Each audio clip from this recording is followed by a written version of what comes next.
అత్యంత సుందరుడు, శుభకరుడు, గొప్ప తేజోవంతుడు, మంగళస్వరూపుడు శ్రీ వరాహ లక్ష్మీ నృసింహస్వామి వారు వరాహ రూపం, నరరూపం, సింహరూపం అవతారాలతో శ్రీ మహావిష్ణువు వెలసిన ప్రత్యక్ష నారాయణుడు ప్రపంచంలో ఎక్కడా లేరు. ఒక్క సింహాచల పుణ్యక్షేత్రంలోనే ఉన్నారు.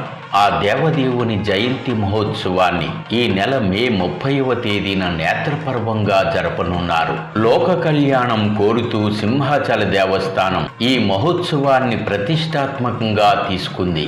ఈ నెల మే 29వ తేదీన స్వాతి నక్షత్ర తిథి, ఆ మర్నాడు నృసింహస్వామి వారి జయంతి నాడు చతుర్దశి తిథి రావడం అత్యంత శుభకరమని వైదిక పెద్దలు చెబుతున్నారు. నృసింహ జయంతికి ముందు స్వాతి నక్షత్ర హోమాన్ని జరిపితే అంతులేని ఫలితాలుంటాయని చెబుతున్నారు.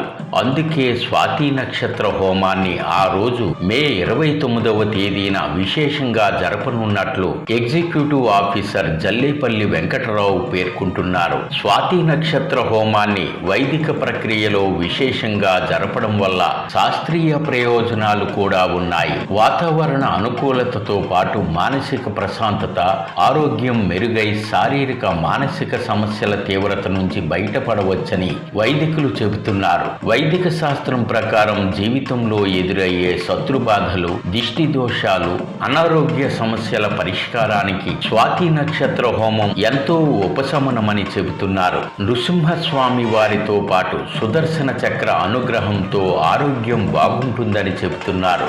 రాహువు వల్ల కలిగే అపశకునాలు, మానసిక గందరగోళాల నివారణకు ఇదో అత్యంత శక్తివంతమైన ప్రక్రియగా పేర్కొంటున్నారు. రాహు కుజ కేతు దోషాల తీవ్రత తగ్గుతుందంటున్నారు. శ్రీ వరాహ లక్ష్మీ నృసింహస్వామి వారి జన్మ నక్షత్రం కావడంతో స్వాతి నక్షత్ర హోమానికి విశేష ప్రాధాన్యత ఉంటుంది.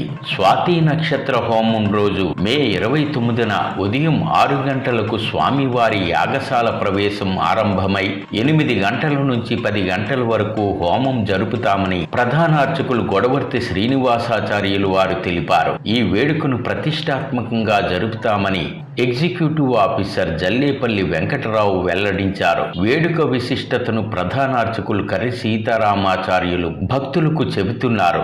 మనమిత్ర యాప్ ద్వారా కూడా స్వాతి నక్షత్ర హోమం టికెట్లు లభిస్తాయని ఈవో తెలిపారు. సాధారణ భక్తులకు కూడా ఈ హోమాన్ని దర్శించే ఏర్పాట్లు చేశామని చెప్పారు. హోమం అనంతరం భక్తులకు భోజన ఏర్పాట్లు చేశామని తెలిపారు.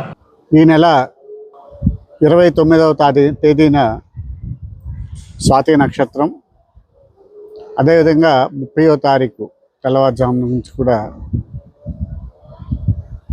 ఆ వరాహ నరసింహుడి జయంతిని పురస్కరించుకొని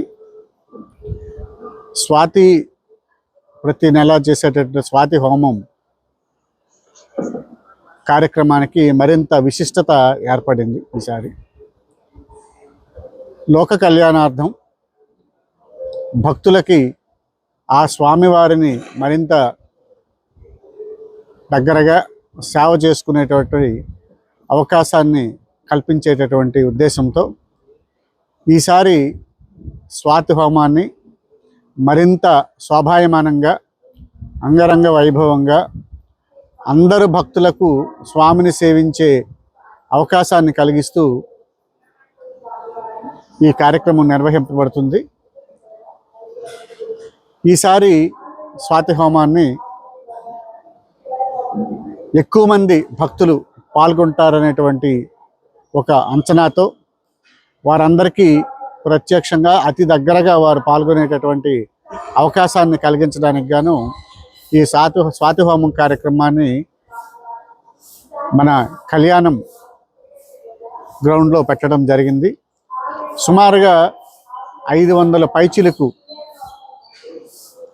జంటలు ఈ కార్యక్రమంలో, స్వాతి హోమం కార్యక్రమంలో పాల్గొంటారని చెప్పి అంచనా.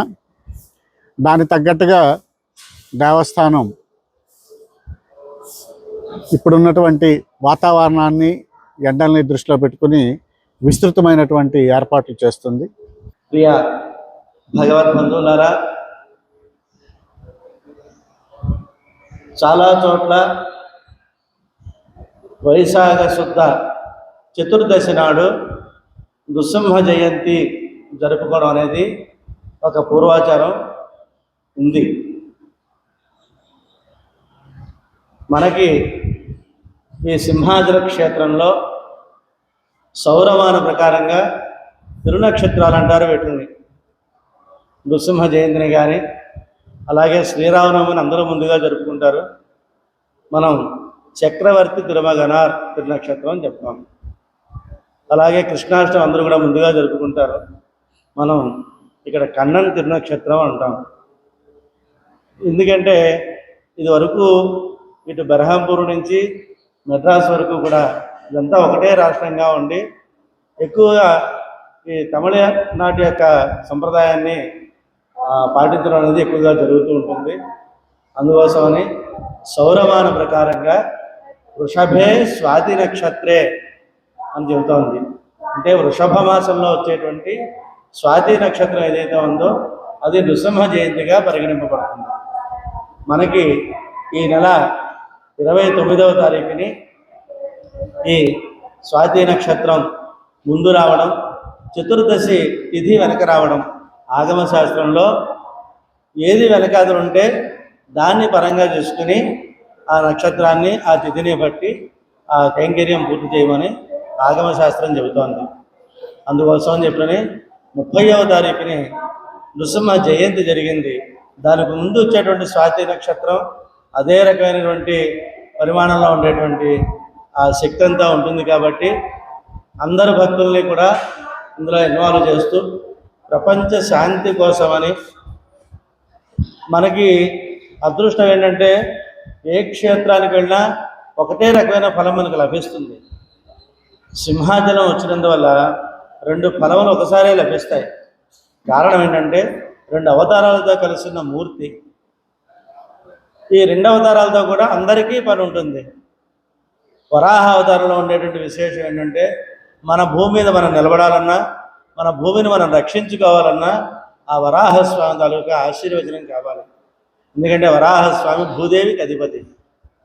అందుకోసమని అలాగే నృసింహ అవతారం తాలూకా విశేషం ఏంటంటే మనకు ఉండేటువంటి ఎనిమీస్ అన్నీ కూడా డిస్ట్రాయ్ చేయడంలో ఆ నృసింహ అవతారం తర్వాతే.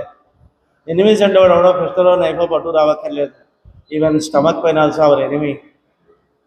మనలో భక్తి తగ్గిందన్నా కూడా అంతకన్నా పెద్ద శత్రువు. ఇవన్నీ కూడా పారద్రోలి నా భక్తుడు అని దగ్గర తీర్చుకునేటువంటి ఏదైనా అవతారం ఉందంటే కనుక ఒక నృసింహ అవతారం తర్వాత ఇచ్చేటువంటి ఫలం ఏదైతే ఉందో కొంచెం లేటుగా ఇస్తాడు. ఇచ్చినటువంటి ఫలం ఏదైతే ఉందో అది పర్మనెంట్గా మన దగ్గర ఉండేటువంటి ఆ ప్రసాదం. దాన్ని అటువంటి నృసింహ జయంతి రోజుని అందరూ భక్తులు కలిసి ఇక్కడ సామూహికంగా మనం అర్చన చేసుకుంటూ తద్వారా అక్కడ అర్చకులు చేసేటువంటి అర్చనను కూడా 2 రకాల ఆరాధనను కూడా అందరూ సేవించేటువంటి విధంగా మా కార్యనిర్వహణాధికారి వారు అలాగే మాన్యశ్రీ అశోకేంద్రరాజు గారు వారి తాలూకా సూచనల మేరకు వైదికపరమైన ఏ రకమైన లోటు లేకుండా ముందు రోజునే తెల్లవారుజాము 3 గంటలకే స్వామికి సుప్రభాతం, 4 గంటలకి ఆరాధన ప్రారంభమయ్యి 6 గంటలకల్లా ఆరాధన పూర్తయ్యి బాలభోగంతో 6 గంటలకి స్వామి ప్రదక్షిణ పూర్వకంగా ఈ యాగశాలకు రావడం జరుగుతుంది.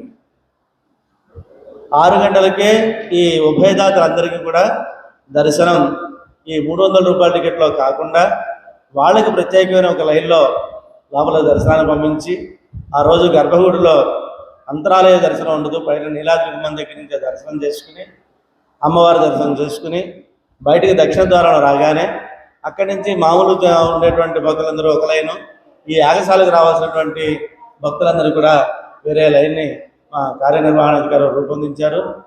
ఆ ప్రకారంగా వాళ్ళు వచ్చి యాగశాలలో కూర్చుని 7 గంటలకే వాళ్ళ గోత్రనామాలు చెప్పించుకొని కంకణ ధారణ చేసుకుంటారు.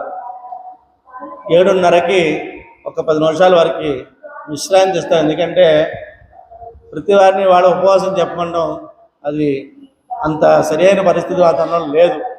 అందుకోసం ఏదైనా ప్రసాదం తీసుకుని 8 గంటలకే వాళ్ళు మళ్ళీ ఆ హోమకార్యం దగ్గర కూర్చుంటే సుమారుగా ఒక 2 గంటల కాలం ఆ హోమ కార్యక్రమం నడుస్తుంది. 10 గంటలకి పూర్ణాహుతి. అది అయిన తర్వాత ఆ పూర్ణాహుతి అయ్యి స్వామి పూర్ణకుంభం లోపల ప్రదక్షిణం చేసి వచ్చేలోపు ఇక్కడ ఉండేటువంటి ఉభయదాత అందరూ కూడా స్వామి తాలూకా శేషవస్త్రాలు కృప చేయడం జరుగుతుంది.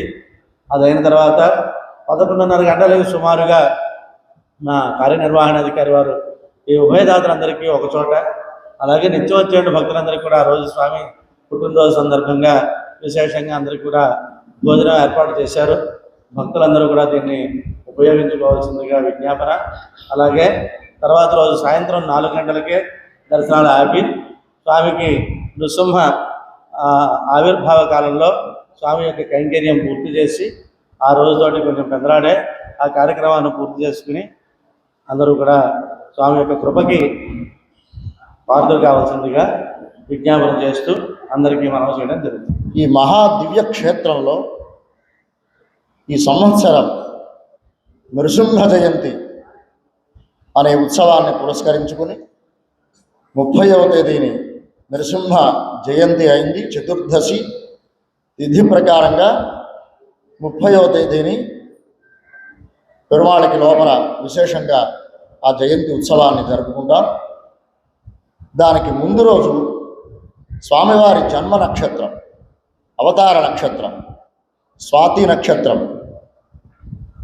అది చాలా శక్తివంతమైనటువంటి నక్షత్రం. జయంతి ముందు రోజు వచ్చినది కాబట్టి ఆ రోజు మన కార్యనిర్వహణాధికారి వారు, ధర్మకర్తల మండలి వారు వారి యొక్క సంకల్పంతో స్వాతి నక్షత్ర హవనాన్ని, శ్రీ నృసింహ హవనాన్ని జరుపుకోవడానికి, అందరి చేత జరిపించడానికి సంకల్పించారు. ఇది చాలా మహత్తరమైనటువంటి పరమ పవిత్రమైనటువంటి కార్యక్రమం కనుక ఆ రోజు ఈ నృసింహ హవనం కార్యక్రమంలో పాల్గొనేటువంటి దంపతులకి లేదా ఇంకెవరైనా సరే ఈ నృసింహ హవనంలో పాల్గొంటే ఈతి బాధలన్నీ తొలగిపోయి ఆయురారోగ్య ఐశ్వర్యాలు కలుగుతాయి. అట్లాగే గ్రహశాంతి, ఏ గ్రహాలతో పీడింపబడుతున్నారో వాటి వలన ఉపశమనం కలుగుతుంది. ఎందుకంటే ఏలినాటి శని అని, అర్ధాష్టమి శని అని గ్రహదోషాలు ఉన్నవాళ్ళు చాలామంది బాధపడుతూ ఉంటారు. ఈ శని భగవానుడే నృసింహస్వామిని స్తోత్రం చేశారు. సాక్షాత్తు శనే నృసింహస్వామి కోసమని స్తోత్రాన్ని చేశారు. కనుక ఆ నృసింహస్వామిని మనందరం ప్రసన్నం చేసుకుని వారిని ప్రార్థించి ఇటువంటి మహత్తరమైనటువంటి కార్యక్రమాలలో పాల్గొని ఉంటే కనుక తప్పనిసరిగా వారికి అన్ని విధాల ఉపశమనం కలుగుతుంది. ఆయుర ఆరోగ్య ఐశ్వర్య భోగ భాగ్యాలు కలుగుతాయి అని శాస్త్రాలు ఘోషిస్తున్నాయి. కనుక తప్పనిసరిగా ఈ నృసింహ హవనం కార్యక్రమంలో అందరూ అన్వయించుకొని తరించి కృతార్థులవలసిందిగా ప్రార్థిస్తున్నాం.